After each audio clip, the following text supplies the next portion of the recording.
ఎగువ ప్రాంతాల నుంచి తరలివస్తున్న వరద నీటితో మహారాష్ట్రలోని బాబ్లీ ప్రాజెక్టు నిండు కుండలా మారింది.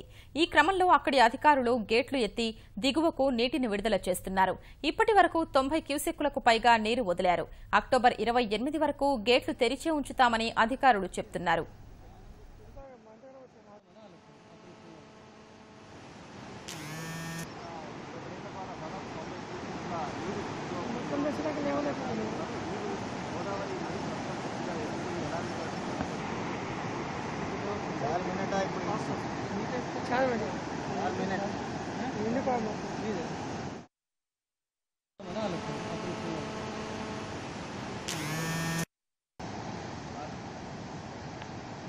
ఎంత చెప్పారు?